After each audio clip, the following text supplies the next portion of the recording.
Good morning, welcome to స్వతంత్ర news. ముందుగా వివరాలు చూద్దాం. తెలంగాణలో ప్రధాని మోదీ పర్యటన రెండో రోజు కొనసాగుతోంది. మరి కాసేపట్లో సికింద్రాబాద్ మహంకాళి అమ్మవారిని ప్రధాని మోదీ దర్శించుకుంటారు. అనంతరం పటేల్గూడకు వెళ్లనున్నారు. ఉజ్జయిని మహంకాళి అమ్మవారిని ప్రధాని మోదీ దర్శించుకోనున్న నేపథ్యంలో అధికారులు పటిష్ట బందోబస్తు ఏర్పాటు చేశారు.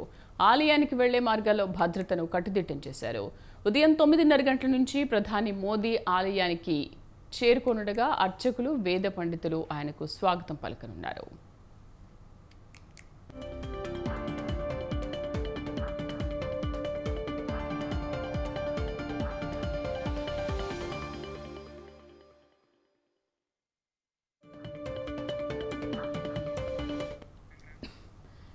ఇవాళ సంగారెడ్డి జిల్లాలో పర్యటించనున్నారు ప్రధానమంత్రి నరేంద్ర మోదీ.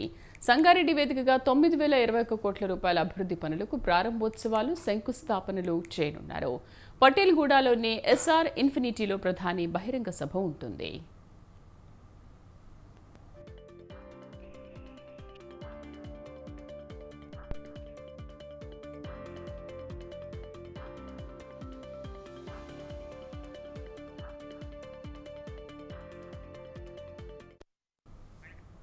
సంగారెడ్డి జిల్లాలో 1,409 కోట్ల రూపాయలతో నిర్మించిన NH-161 నాందేడ్ అఖోలా నేషనల్ హైవేని ప్రధాని జాతికి అంకితం చేయనున్నారు. సంగారెడ్డి ఎక్స్ రోడ్డు నుంచి మదినాగూడ వరకు 1,298 కోట్లతో NH-65ని 6 లేన్లుగా విస్తరించే పనులకు సైతం ప్రధాని శంకుస్థాపన చేయనున్నారు. అలాగే మెదక్ జిల్లాలో 399 కోట్ల రూపాయలతో చేపడుతున్న పనులను మోదీ ప్రారంభిస్తారు. మెదక్ ఎల్లారెడ్డి హైవే విస్తరణ, ఎల్లారెడ్డి రుద్రూర్ విస్తరణ పనులకు శంకుస్థాపన చేయనున్నారు.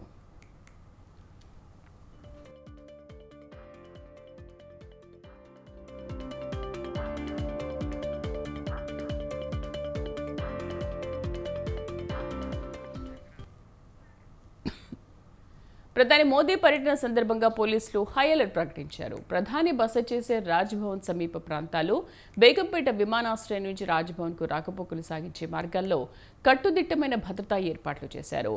రాజ్భవన్ సమీప ప్రాంతాలను పూర్తిగా SSG అధీనంలోకి తీసుకున్నారు.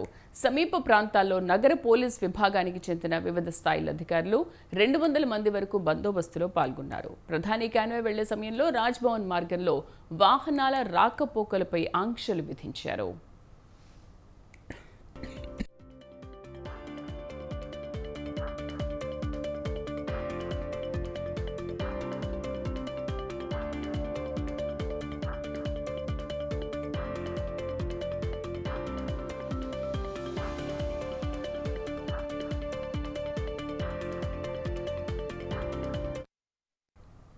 ప్రధాని నరేంద్ర మోదీ పర్యటనకు రాష్ట్ర ప్రభుత్వం దాదాపు 2,000 మంది పోలీసులతో భారీ బందోబస్తు ఏర్పాటు చేస్తోంది. ఇప్పటికే ప్రధాని బహిరంగ సభతో పాటు పరిసర ప్రాంతాల్లో ఆంక్షలను విధించారు. పటాన్ చెరువుకు మంగళవారం ప్రధాని మోదీ రానున్న సందర్భంగా ట్రాఫిక్ ఆంక్షలు విధించామని సంగారెడ్డి జిల్లా ఎస్పీ రూపేష్ కుమార్ చెప్పారు.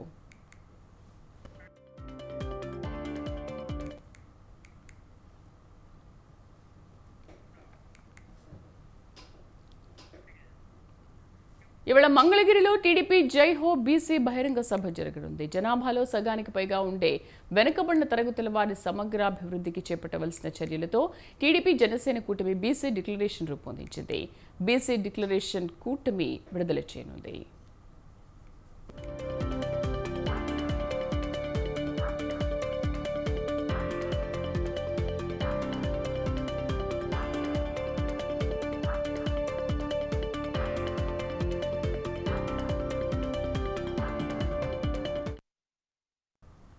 తెలుగుదేశం అధ్యక్షుడు నారా చంద్రబాబు నాయుడు, జనసేన అధినేత పవన్ కళ్యాణ్, టీడీపీ రాష్ట్ర అధ్యక్షుడు కింజరాపు అచ్చెన్నాయుడు, సీనియర్ నేత మాజీ మంత్రి యనమల రామకృష్ణుడు, టీడీపీ బీసీ సాధికార కమిటీ చైర్మన్ కొల్లు రవీంద్రతో పాటు 2 పార్టీలకు చెందిన అగ్రనాయకులు, కార్యకర్తలు ఈ సదస్సులో పాల్గొంటారు.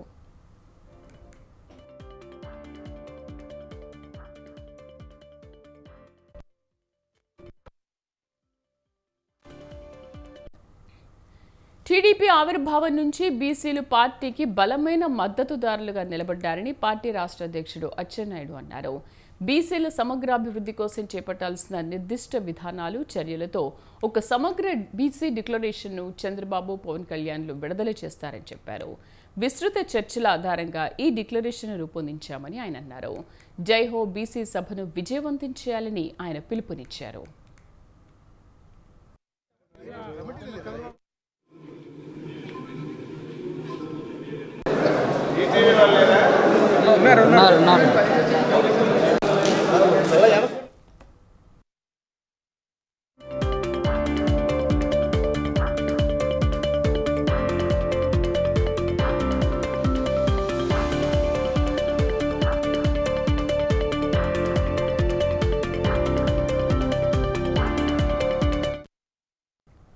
సీఎం వైఎస్ జగన్ ఇవాళ విశాఖపట్నంలో పర్యటించనున్నారు. రాడిసన్ బ్లూ రిసార్ట్స్లో జరిగే విజన్ విశాఖ సదస్సులో వివిధ రంగాల వాణిజ్య పారిశ్రామికవేత్తలతో సమావేశమవుతారు. అనంతరం పీఎం పాలెంలోని వైజాగ్ కన్వెన్షన్ సెంటర్కు చేరుకుని స్కిల్ డెవలప్మెంట్, ఉపాధి, సీడాప్ ఆధ్వర్యంలో ఉపాధి పొందిన యువతతో సమావేశమవుతారు.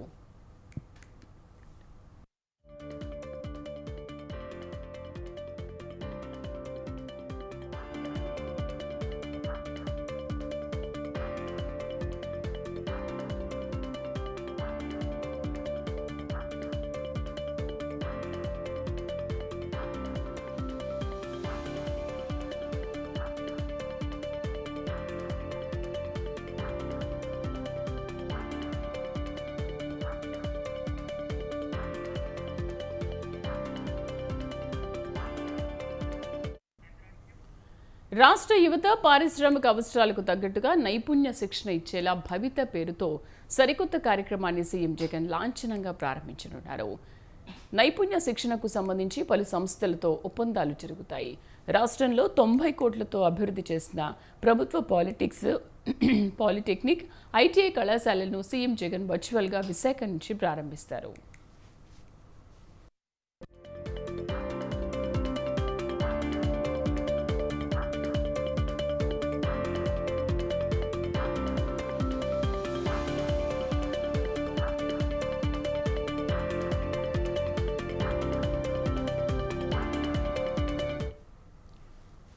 అలాగే ఎంపీ ల్యాండ్స్ నిధులతో 1,70,00,000తో ఏర్పాటు చేస్తున్న స్కిల్ డెవలప్మెంట్ సెంటర్లను సీఎం ప్రారంభిస్తారు.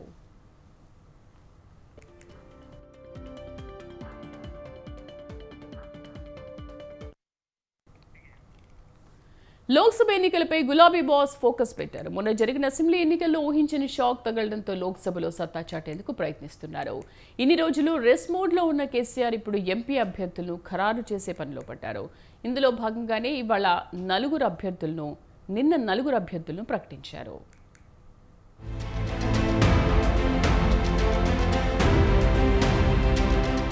లోక్సభ ఎన్నికలకు సమయం దగ్గర పడుతుండటంతో తెలంగాణలోని ప్రధాన పార్టీలు అభ్యర్థుల ఎంపికపై తీవ్రంగా కసరత్తు చేస్తున్నాయి. ఇప్పటికే 9 మందితో తెలంగాణ బీజేపీ తొలి జాబితా విడుదల చేసింది. అటు అధికార కాంగ్రెస్ కూడా త్వరలో జాబితా విడుదల చేసేందుకు కసరత్తు చేస్తుంది. ఇక ఇన్నాళ్లు రెస్ట్ మోడ్లో ఉన్న కేసీఆర్ కూడా బీఆర్ఎస్ పార్టీ తరపున 4 లోక్సభ అభ్యర్థుల పేర్లను ఖరారు చేశారు.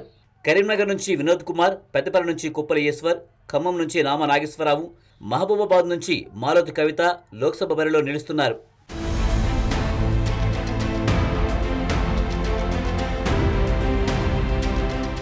అసెంబ్లీ ఎన్నికల ఓటమి తర్వాత లోక్సభ నియోజకవర్గాల వారీగా సమీక్ష నిర్వహిస్తున్నారు బీఆర్ఎస్ అధినేత కేసీఆర్. తెలంగాణలో మొత్తం 17 లోక్సభ నియోజకవర్గాలు ఉన్నాయి. అయితే వీటిలో బీఆర్ఎస్ పార్టీ కేవలం 4 స్థానాలకే అభ్యర్థులను ఖరారు చేసింది. ఇంకా 13 లోక్సభ అభ్యర్థుల పేర్లను ప్రకటించాల్సి ఉంది. ఈ నేపథ్యంలో రెండో జాబితాలో ఎవరెవరికి చోటు దక్కుతుందనే అంశంపై తెలంగాణ రాజకీయ వర్గాల్లో ఆసక్తి నెలకొంది.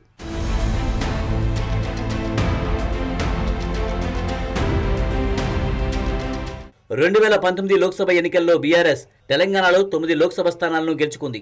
అయితే అసెంబ్లీ ఎన్నికల్లో బీఆర్ఎస్ ఓడిపోవడంతో నేతలు ఇతర పార్టీలపై చూస్తున్నారు. ముఖ్యంగా సిట్టింగ్ ఎంపీలు కాంగ్రెస్, బీజేపీలలో చేరుతున్నారు. ఈ నేపథ్యంలోనే 3 ఎంపీలు నామా నాగేశ్వరరావు, గడ్డం రంజిత్ రెడ్డి, మాలోతి కవిత పార్టీ మారేందుకు సిద్ధమవుతున్నారని ప్రచారం జరిగింది. అయితే బీఆర్ఎస్ తొలి లిస్టులోనే నామా నాగేశ్వరరావు, మాలోతి కవిత పేర్లను బీఆర్ఎస్ ప్రకటించడం గమనార్హం. కార్యకర్తలు, ముఖ్య నాయకులందరూ కూడా ఏకగ్రీవంగా ఒకే మాటతో ఇటు ఖమ్మం అభ్యర్థిగా, అటు మహబాద్ అభ్యర్థిగా వారి అభిప్రాయాలు తీసుకున్నారు.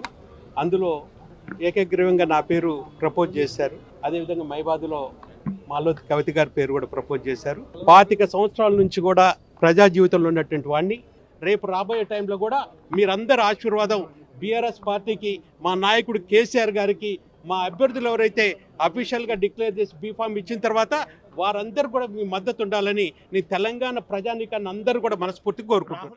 మహబూబాబాద్ పార్లమెంటు ఒకప్పుడు కాంగ్రెస్కు కంచుకోట. అయితే దశాబ్ద కాలం అక్కడ కారు దూసుకుపోయింది. ప్రస్తుతం మాలోత్ కవిత ఆ స్థానంలో సిట్టింగ్ ఎంపీగా ఉన్నారు. 2014లో గెలిచిన సీతారాం నాయకును కాదని 2019లో మాలోత్ కవితకు అవకాశం ఇచ్చారు. ఇప్పుడు పార్టీ మారుతారనే ప్రచారం మధ్య మళ్లీ మాలోత్ కవితకే మహబూబాబాద్ సీటు కట్టబెట్టారు.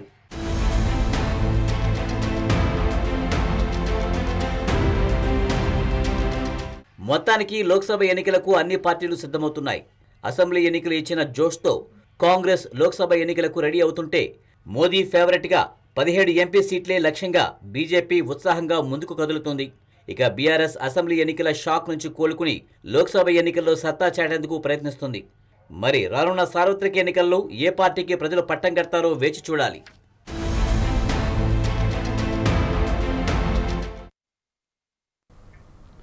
లోక్సభ ఎన్నికల వేళ తెలంగాణ కాంగ్రెస్లో పొలిటికల్ ఈక్వేషన్స్ వేగంగా మారుతున్నాయి.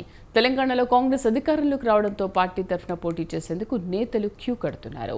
పోటీ చేసే నేతల విషయంలో సమీకరణాలు అత్యంత క్లిష్టంగా మారుతున్నాయి. స్విచ్ ఒక దగ్గర వేస్తే బల్బు మరో చోట వెలిగిన మాదిరిగా ఈక్వేషన్స్ మారిపోతున్నాయి. ముఖ్యంగా మల్లు రవి ఎఫెక్ట్ మరోసారి సీట్కు ఎసరు పెడుతోంది. ఇందుకీ మల్లు రవి ఎఫెక్ట్ ఏంటి? టీ కాంగ్రెస్లో జరుగుతున్న పరిణామాలేంటి చూద్దాం.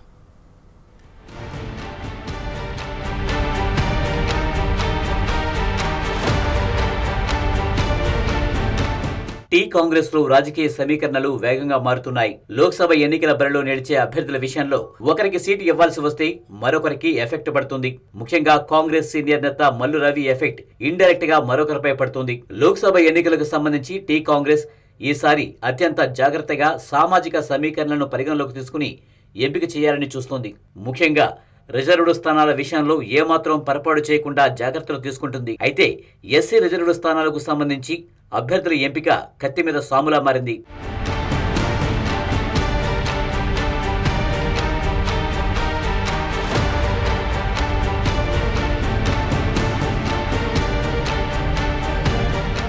తెలంగాణలో 3 ఎస్సీ రిజర్వ్డ్ స్థానాలు ఉన్నాయి. వీటిలో సామాజిక సమీకరణలను బేస్ చేసుకుని 2 స్థానాలను మాదిగ సామాజిక వర్గానికి, 1 మాల సామాజిక వర్గానికి ఇవ్వాలని భావించారు. 3 నియోజకవర్గాలకు సంబంధించి నాగర్ కర్నూల్, వరంగల్, పెద్దపల్లి స్థానాలు ఉన్నాయి. ఇందులో పెద్దపల్లి స్థానాన్ని చెన్నూరు ఎమ్మెల్యే గడ్డం వివేక్ కుమారుడు గడ్డం వంశీకి ఇవ్వాలని భావించారు. గడ్డం వంశీ మాల సామాజిక వర్గం కావడంతో మిగతా 2 స్థానాలు వరంగల్, నాగర్ కర్నూలను మాదిగ సామాజిక వర్గాలకు ఇవ్వాలని సూత్రప్రాయంగా నిర్ణయించారు. అందులో భాగంగా నాగర్ కర్నూలు ఎంపీ సీటుపై ఆశలు పెట్టుకున్న మల్లు రవికి ఢిల్లీలో ప్రభుత్వ ప్రత్యేక ప్రతినిధి పోస్టు కట్టబెట్టారు. కానీ ఇక్కడే అసలు ట్విస్ట్ బయటపడింది. ఎట్టి పరిస్థితుల్లో నాగర్ కర్నూలు బరిలో నిలుస్తానని మల్లు రవి తెగేసి చెబుతున్నారు. ప్రభుత్వ ప్రత్యేక ప్రతినిధి పోస్టుకు రాజీనామా చేసి సీఎం రేవంత్ రెడ్డికి అందజేశారు. దీంతో పరిస్థితి రివర్స్ అవుతుంది. నాగర్ కర్నూలు సీటు విషయంలో మల్లు రవి గట్టిగా పట్టుపడుతుండటంతో పరిస్థితులు మారిపోతున్నాయి.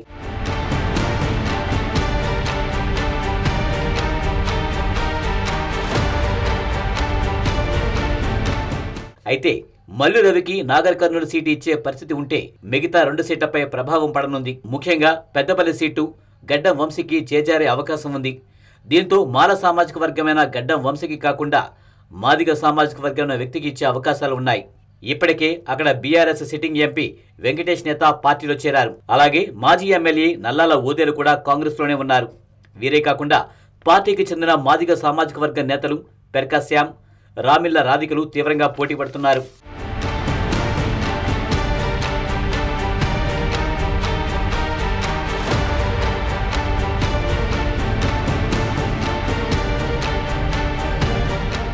మాదిగ సామాజిక వర్గ నేతల నుంచి పోటీ తీవ్రంగా ఉండడంతో పొలిటికల్గా తీవ్ర ఒత్తిడి పార్టీపై పెరుగుతుంది. మరోవైపు గెడ్డం ఫ్యామిలీలో ఇప్పటికే చెన్నూరు నుంచి వివేక్, ఆయన సోదరుడు వినోద్ బెల్లంపల్లి నుంచి ఎమ్మెల్యేలుగా గెలుపొందారు. మరోవైపు గడ్డం వివేక్ కుమారుడు వంశీకి టికెట్ ఇచ్చే విషయంలో కొన్ని విమర్శలు కూడా వస్తున్నాయి. దీనికి తోడు మల్లు రవి ఎఫెక్ట్తో పెద్దపల్లి నుంచి గెడ్డం ఫ్యామిలీ అవుట్ అయ్యే పరిస్థితి ఏర్పడింది.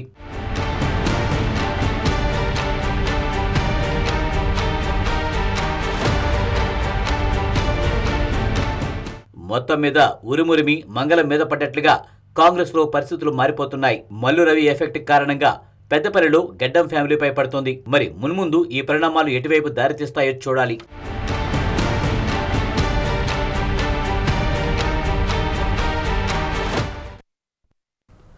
హైదరాబాద్ ప్రజలకు మరో ఎంఎంటీఎస్ సర్వీస్ అందుబాటులోకి రానుంది. ఎంఎంటీఎస్ సెకండ్ ఫేజ్లో భాగంగా పూర్తయిన ఘట్కేసర్ లింగంపల్లి ఎంఎంటీఎస్ సర్వీస్ను ప్రధాని జెండా ఊపి ప్రారంభిస్తారు.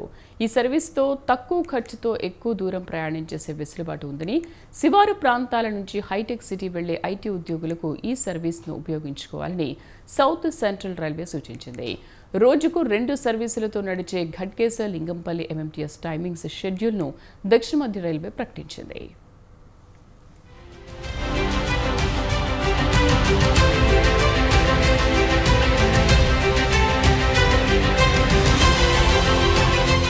హైదరాబాద్ శివారు ప్రాంతాలను కలిపేలా 2013లో ప్రారంభమైన ఎంఎంటీఎస్ సెకండ్ ఫేజ్ ఎట్టకేలకు పూర్తయింది. 817 కోట్లతో కేంద్ర రాష్ట్ర ప్రభుత్వాలు కలిసి ఈ ప్రాజెక్టును పట్టాలెక్కించాయి. మొత్తం 6 మార్గాల్లో కనెక్టివిటీ కోసం మొదలైన ఈ ప్రాజెక్టు 11 ఏళ్ల తర్వాత కంప్లీట్ అయింది. ఈ 6 మార్గాల్లో 4 ఇప్పటికే పూర్తి కాగా తాజాగా మౌలాలి సనత్ నగర్ పనులు పూర్తయ్యాయి. దీంతో Ghatkesar Lingampalli MMTS line clear అయింది.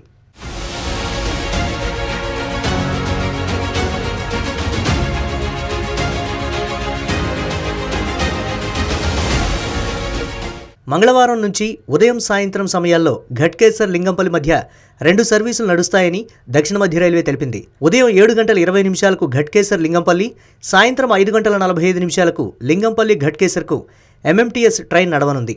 Sanath Nagar Moula Ali electrification double line పూర్తవడంతో ప్యాసింజర్ రైళ్లు కూడా నడుస్తాయని, దీంతో సికింద్రాబాద్ రైల్వే స్టేషన్ మీద ఒత్తిడి తగ్గుతుందని రైల్వే అధికారులు అంటున్నారు. అలాగే ఘట్కేసర్ నుంచి లింగంపల్లికి 1 గంట 55 నిమిషాల్లో చేరుకోవచ్చని చెప్తున్నారు.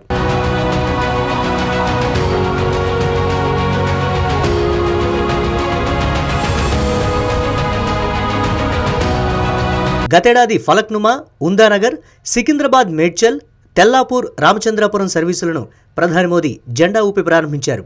అయితే సమయానికి రైళ్లు రాకపోవడం, టెక్నికల్ ప్రాబ్లమ్స్ అంటూ తరచూ రైళ్లను రద్దు చేయడంతో ఎంఎంటీఎస్కు ఆదరణ తగ్గుతోంది. కొత్త సర్వీసులను ప్రారంభించిన దక్షిణ మధ్య రైల్వే సరైన నిర్వహణ చేయడంలో విఫలమైందని సిపిఐ నాయకులు శ్రీనివాస్ విమర్శించారు. ప్రారంభించే దాని మీద ఉన్న చిత్తశుద్ధి వాటిని నిర్వహించడంపై కూడా పెట్టాలని ఆయన సూచించారు. ఎంఎంటీఎస్ సంబంధించింది ఫేజ్ 2 2013లో శంకుస్థాపన జరిగితే 2024 అంటే 10 ఏళ్ల తర్వాత దాన్ని ఈరోజు పూర్తి స్థాయిలో ఈరోజు పనిలోకి రాబోతుంది. 10 సంవత్సరాలు పట్టింది. ఈ ఎన్డీఏ ప్రభుత్వం, బీజేపీ ప్రభుత్వ హయాంలోనే ఇంత ఆలస్యంగా దాన్ని పూర్తి చేసి, ఇంత డిలే చేసి, ఇప్పుడు మేము గొప్పగా చేశాం, చాలా బ్రహ్మాండంగా చేశామని చెప్పుకోవడం ఇది ఏ రకంగా సమంజసం? రైళ్ల సంఖ్య తగ్గిపోయింది, ప్రయాణికులు తగ్గిపోయారు. ఇప్పుడు నేనేది గొప్ప సాధించానని చెప్పి రేపు ప్రారంభోత్సవం చేయడం అంటే ఇంతకంటే పద్ధతి తప్పినటువంటి మరొకటి మనకు కనిపించదు. ఎంఎంటీఎస్ నిజంగా ప్రయాణికుల విశ్వాసం కలిగించడం, రైళ్ల సంఖ్యను పెంచాలి, ఫ్రీక్వెన్సీ పెంచాలి, దాని సౌకర్యాలు కల్పించాలి. దీన్ని రాబోయే రోజుల్లో మరింత అభివృద్ధి చేయడానికి కావాల్సిన వాటి మీద దృష్టి పెడితే ప్రజలకు ఎక్కువ ఉపయోగం. లేకపోతే ఈ ప్రారంభోత్సవాలు పేరు చేసి హంగామంతా ఎన్నికలు ఫక్తు రాజకీయాల కోసం చేస్తున్న మనకు కాదు. ఇది ప్రజలు కూడా గమనించాలని చెప్పి కోరుతున్నారు. హైదరాబాద్ నగరం శరవేగంగా అభివృద్ధి చెందుతోంది. నగర జనాభా 1 కోటికి పైగా దాటడంతో ట్రాన్స్పోర్టుకు డిమాండ్ పెరిగింది. అయితే కారణాలు ఏవైనా ప్రస్తుతం ఎంఎంటీఎస్ సర్వీసులకు ఆదరణ తగ్గుతోంది. కొత్త సర్వీసులను రైల్వే యూటీఎస్ యాప్లో పెట్టి లైవ్ ట్రాకింగ్, సమయపాలన పాటిస్తే ప్రజల ఆదరణ పొందే అవకాశం ఉందని నిపుణులు అభిప్రాయపడుతున్నారు.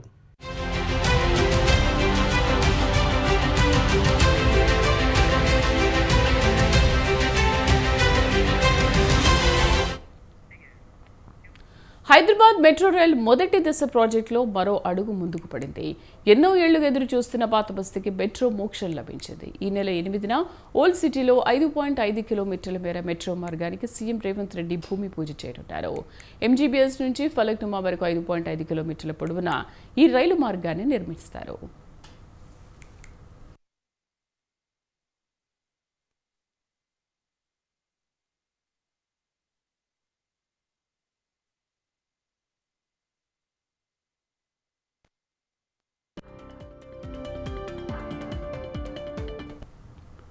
హైదరాబాద్లో ఎల్బీ నగర్, మియాపూర్, నాగోల్, రాయదుర్గం, జేబీఎస్, ఎంజీబీఎస్ల మధ్య 69.2 కిలోమీటర్ల మేర కొన్నేళ్లుగా మెట్రో రైళ్లు నడుస్తున్నాయి. మొదటి దశ ప్రాజెక్టును ఎల్ఎన్టీ మెట్రో రైల్ సంస్థ దాదాపు 16,000 కోట్లతో చేపట్టింది. అప్పట్లోనే పాత బస్తీకి మెట్రో సౌకర్యం కల్పించడానికి ప్రయత్నాలు జరిగాయి. సర్వే కూడా చేశారు. ఈ లైన్ నిర్మాణంతో వేలాది ప్రైవేట్ ఆస్తులను సేకరించడంతో పాటు కొన్ని చారిత్రక కట్టడాలను తొలగించాల్సి వస్తుందని అప్పట్లో భావించారు. దీనిపై పాత బస్తీలోని కొన్ని పార్టీలతో పాటు స్థానికుల నుంచి నిరసన వ్యక్తం కావడంతో ప్రాజెక్టును చేపట్టకుండా నిలిపివేశారు. రేవంత్ రెడ్డి ముఖ్యమంత్రి అయిన తర్వాత మెట్రో విస్తరణ, మూసీ సుందరీకరణపై ప్రధానంగా దృష్టి సారించారు. ఇందులో భాగంగా పాత బస్తీకి మెట్రో రైల్ నిర్మాణానికి చర్యలు తీసుకోవాలని ఆదేశించారు. ఈ మేరకు హైదరాబాద్ మెట్రో రైల్ అధికారులు రూపొందించిన ప్రణాళికను సీఎం ఆమోదించారు.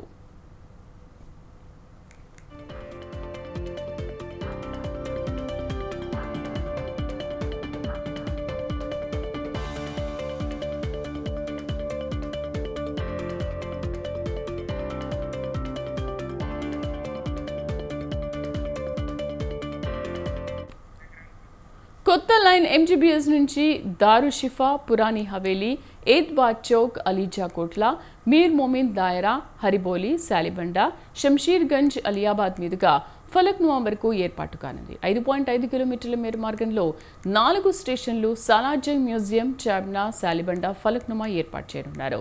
ఇవి చారిత్రక కట్టడాలకు 500 మీటర్ల దూరంలో ఉంటాయి.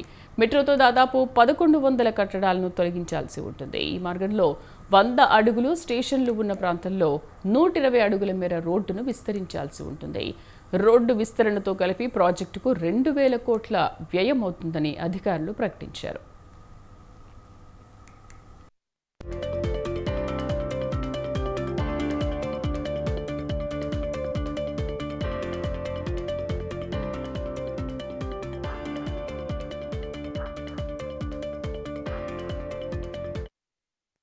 రైల్వే లైన్ నిర్మాణంలో ప్రార్థనాలయాలు, చారిత్రక కట్టడాలకు ఇబ్బంది కలగకుండా ఇంజనీరింగ్ ప్రణాళికలో తగిన చర్యలు తీసుకోవాలని ముఖ్యమంత్రి ఆదేశించారు. ఎంజీబీఎస్ ఫలక్నుమా లైన్ నిర్మాణ ప్రాజెక్టును హైదరాబాద్ ఎల్ఎన్టీ మెట్రోకే ఇస్తారా, టెండర్లను పిలిచి మరో నిర్మాణ సంస్థకు అప్పగిస్తారా అన్నది ఇంకా తేలలేదు.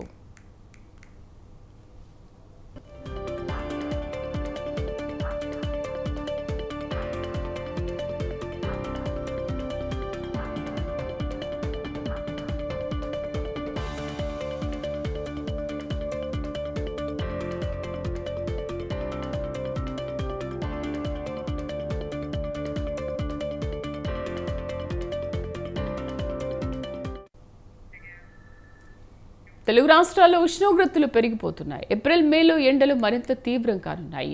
వడగాలుల తీవ్రత ఎక్కువగా ఉంటుందని డిజాస్టర్ మేనేజ్మెంట్ హెచ్చరించింది. ఎల్ నినో ప్రభావంతో మార్చిలోనే అత్యధిక ఉష్ణోగ్రతలు నమోదవుతున్నాయని, ఎండలతో ప్రజలు అప్రమత్తంగా ఉండాలని సూచించింది. హైదరాబాద్లో ఎండలు ఇంకా మండిపోతున్నాయి. సాధారణం కంటే 2 డిగ్రీల అధిక ఉష్ణోగ్రతలు నమోదవుతున్నాయి. గతేడాది మార్చి మొదటి వారంలో 30 డిగ్రీల ఉష్ణోగ్రతలు ఉంటే ఇప్పుడు సగటున 35 నుంచి 40 డిగ్రీల వరకు టెంపరేచర్ రికార్డ్ అవుతోంది. ఎల్ నినో కారణంగా ఇలా జరుగుతోందని వాతావరణ శాఖ అధికారులు తెలిపారు. మరో 10 రోజుల పాటు తెలంగాణలో ఇలాంటి వాతావరణ పరిస్థితులే ఉంటాయని వాతావరణ శాఖ అధికారులు తెలిపారు.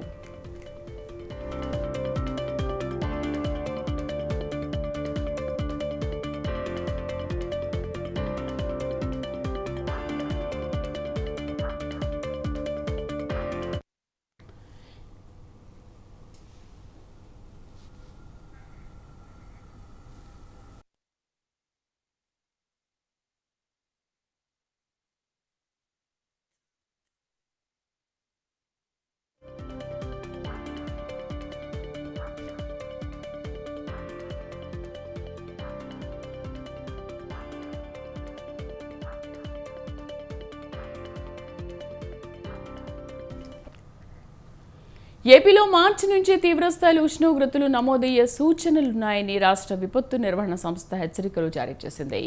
రాయలసీమ, కోస్తాంధ్ర జిల్లాల్లో చాలా చోట్ల 40 డిగ్రీలకు పైగానే ఉష్ణోగ్రతలు నమోదవుతాయని తెలిపింది. ఏప్రిల్, మే నెలల్లో ఉష్ణోగ్రతలు మరింత పెరుగుతాయని తెలిపింది. తీవ్రమైన వడగాల్పుల కారణంగా ప్రజలు వడదెబ్బ బారిన పడే ప్రమాదం ఉందని, అందరూ అప్రమత్తంగా ఉండాలని సూచించింది.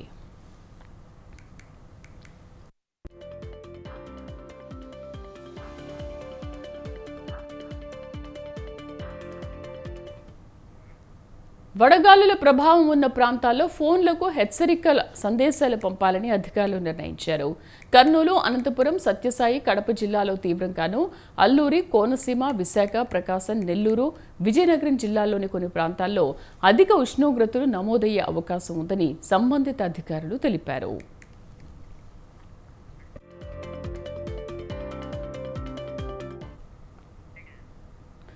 వరంగల్ జిల్లా మోత్య తండాలో విషాదం చోటు చేసుకుంది. విద్యుత్ షాక్తో 4 వ్యక్తులు మృతి చెందారు.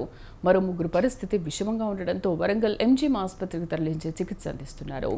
దుర్గమ్మ పండుగ నేపథ్యంలో ఏర్పాట్లు చేస్తుండగా ఈ ప్రమాదం జరిగింది. దీంతో గ్రామంలో తీవ్ర విషాద ఛాయలు అలుముకున్నాయి.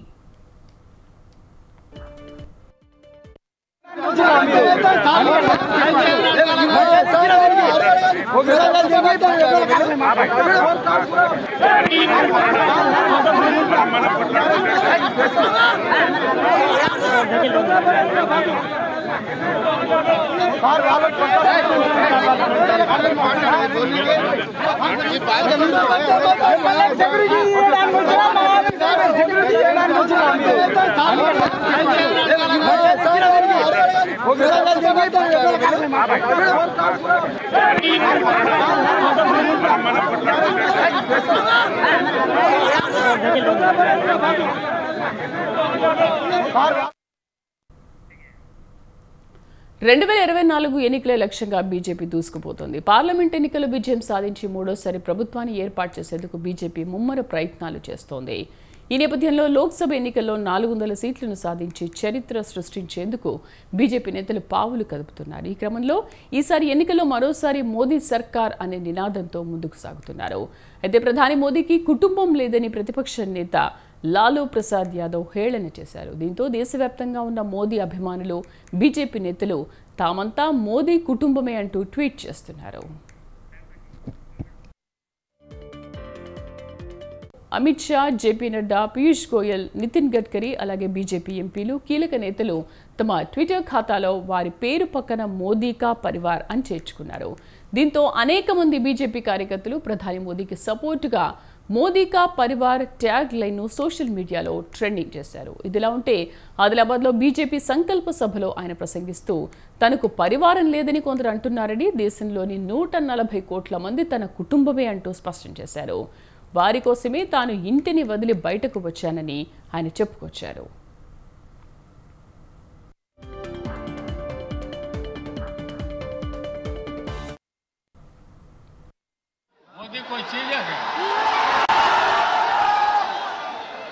नरेंद्र मोदी आजकल परिवारवाद पर हमला कर रहे हैं। अरे भाई तुम बताओ ना कि तुमको क्यों परिवार में कोई संतान नहीं तुमको हुआ, बताओ। देश के कोटि कोटि लोग मुझे अपना मानते हैं, अपने परिवार के सदस्य की तरह मुझे प्यार करते हैं, और इसलिए मैं कहता हूं 140 करोड़ देशवासी यही मेरा परिवार है। जिसका कोई नहीं है वो भी मोदी के हैं और मोदी उनका है। సనాతన ధర్మాన్ని నిర్మూలించాలని వ్యాఖ్యానించిన తమిళనాడు మంత్రి ఉదయనిధి స్టాలిన్ ను సుప్రీంకోర్టు మందలించింది. ఉదయనిధి స్టాలిన్ వాక్ స్వాతంత్ర్యం, భావ ప్రకటన స్వేచ్ఛను దుర్వినియోగం చేశారని ఆగ్రహం వ్యక్తం చేశారు. వాక్ స్వాతంత్ర్యం, భావ ప్రకటన స్వేచ్ఛ, మత స్వేచ్ఛ కింద ఉన్న హక్కులను స్టాలిన్ దుర్వినియోగం చేశారన్న సుప్రీంకోర్టు ఇప్పుడు ఆయనే రక్షణ కోసం తమ దగ్గరకు వచ్చారని తెలిపింది. ఉదయనిధి చేసిన వ్యాఖ్యలు ఎలాంటి పరిణామాలకు దారి తీస్తాయో తెలియదా అని ప్రశ్నించింది. ఉదయనిధి స్టాలిన్ సామాన్య పౌరుడు కాదని, ఓ మంత్రి పదవిలో ఉన్నారని సుప్రీంకోర్టు ఆగ్రహం వ్యక్తం చేసింది. అనంతరం తదుపరి విచారణను మార్చి 15వ తేదీకి వాయిదా వేసింది.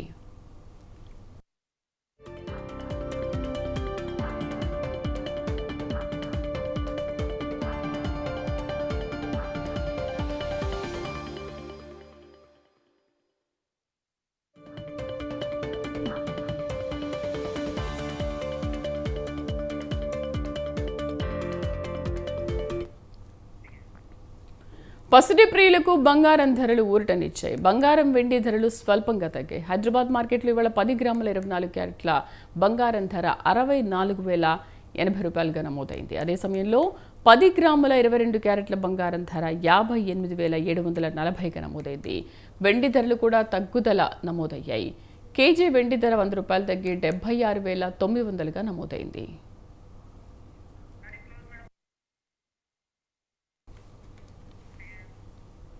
ఇవి బులెటిన్ విశేషాలు. నమస్తే.